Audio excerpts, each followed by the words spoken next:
Boy Roto Beast. I'm here with my boy Jeremy. We're here to present you our MLB On Deck segment for Wednesday, April 17th. If you're new to this channel, please make sure and click the subscribe button below. This way you can watch all of our MLB, NBA, NFL videos. If you haven't came and checked out our website here at dfscheatsheet.com, you're absolutely missing out. We have all the tools to help you compete with the pros day in and day out, including a complete optimizer, tons of content, daily FanDuel, and DraftKings cash lineups. Hey, we're truly a one-stop shop for all your DFS needs. So make sure to come check out the site here at dfscheatsheet.com. So, hey, what up, Jeremy? How you doing, bro? Yo, what up, man? How you doing? I'm doing good, man. Yesterday had a little bit of mixed feelings about baseball. Got some spots right, got some spots wrong. Overall, pretty much broke even on the day. And ready to move on to today. We have two slates. We got an early only and we got a main slate. So we got to hurry up and get out of here so we get our early only entries in. I'm ready to jump into this video if you're ready to go. Let's get it. Cool. I'm going to start with the bats. I think that today, compared to the last couple of days, I think today there's a couple clear spots to target on the bats. I'm going to keep it simple for you. We've been talking about it already for the past couple of weeks. Texas is a really good hitters park. They gave up the most runs last year of any stadium. I like both sides of this game, man. I'll start with the Texas side of things because they have the highest implied run total on the slate of almost 5.5 runs.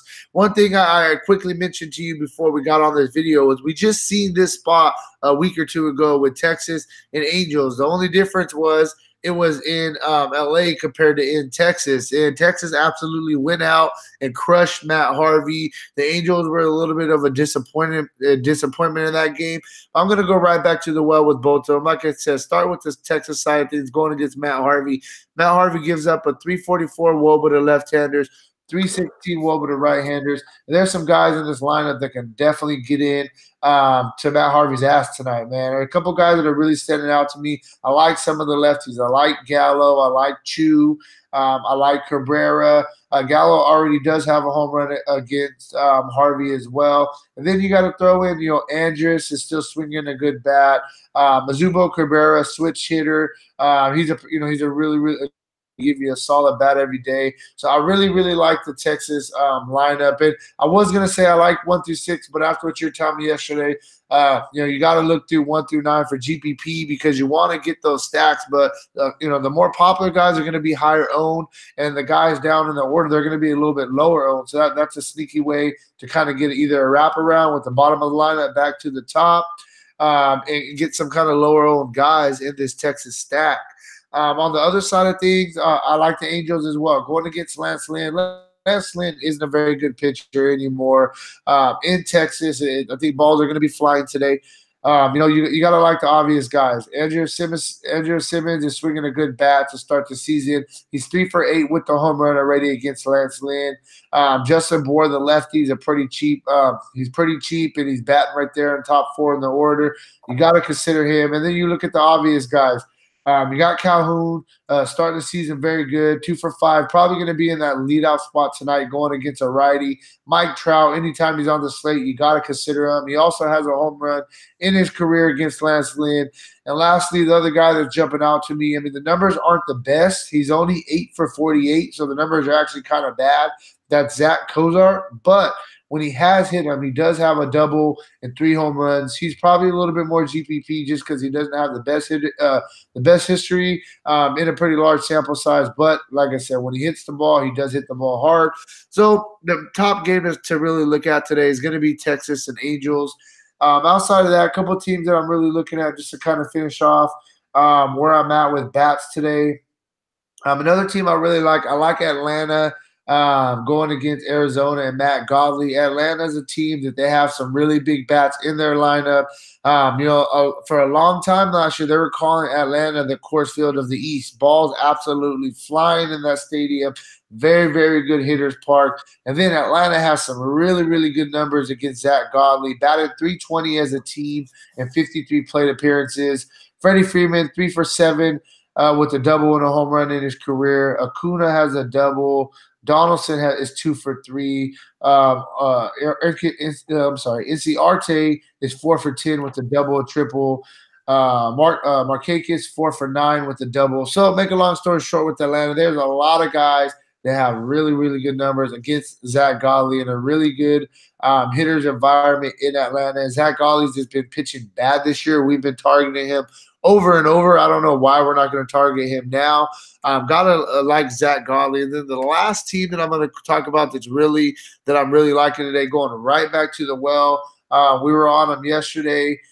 Tampa Bay, man. Tampa Bay's a team that, they're a sneaky team. A lot of people aren't playing Tampa Bay because they don't really have too many big names, but they're getting a matchup with David Hess. They have the highest implied total. The second highest implied total on the slate, just behind Texas.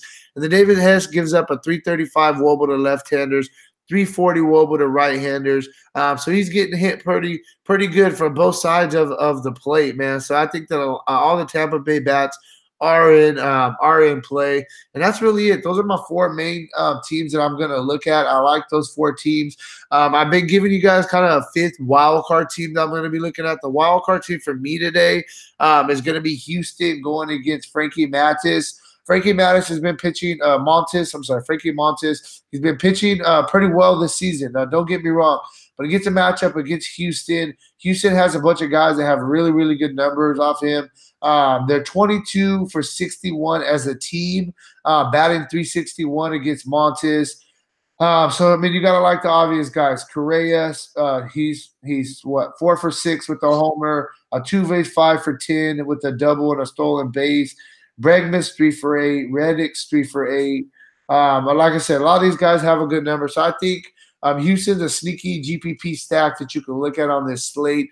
And that's really where I'm at with the bats, man. My main two are going to be – I'm going to be targeting that Texas Angels game, and then you got to look at the Rays Atlanta with Houston being a sneaky stack. So yesterday I warned you guys about the Angels with Mike Minor, and he pitched a complete game and struck out 7 and shut him out. So the thing is with the Angels, the one comment I'm going to continue to make here is that Mike Trout's a one-off play in this lineup, but this lineup's not a scary lineup once you get past Mike Trout. Is there guys in this lineup that can hit the ball to the ballpark? Sure there is.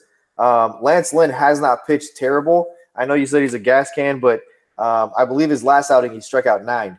So he's, one thing we'll get into on the deep dive today is we'll take a look at Lance Lynn movements this year compared to his career, velocities, etc.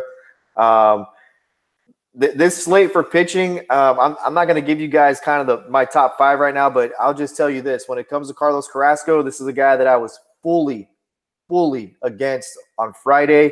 If you listen to the deep dive, you stacked up Kansas City. He went 2/3 of an inning. Kansas City got him for 6 runs in the first inning. So we'll look at Carrasco again today. We'll look at the matchup. Seattle, a much better hitting team thus far this season than Kansas City was. One other thing I gave you guys in the deep dive yesterday was I gave you the San Francisco Giants, and I gave you the reasons why. One, that bullpen is absolutely terrible with Washington, and number 2, they call the NFL a copycat league, right? A team could be 4, 5, 6-0, and then they'll play a game and somebody will solve them defensively, and then that's kind of what the kryptonite becomes, and the rest of the league watches film and copies it.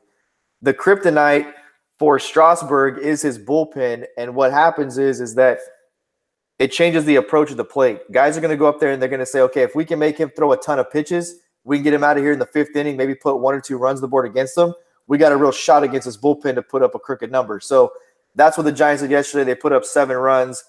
So we'll do the same exact thing today with the deep dive. I'm not going to give you 5 guys I'm looking at right now because it's a very ugly pitching slate, and I'm going to give the majority of this information to our members in the deep dive. If you're not a member yet, you're missing out on especially not only the content and the cash game lineup, but you're missing out on my deep dive. I'm not trying to honk my own horn, but just an example, we gave you the Mets and the Braves Saturday. We gave you the Royals to fade Carrasco on Friday. Sunday, we had the White Sox going against Hideki Matsuyama.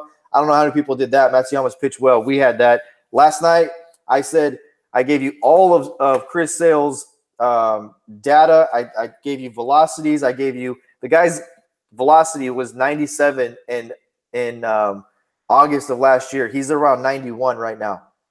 He doesn't have the movement, vertical or horizontal, that he did last year. He's off. I said fade him at all costs and load up the Yankees. The Yankees very under-owned stack yesterday. They basically got some minor leaguers in their lineup and they put up 8 runs. So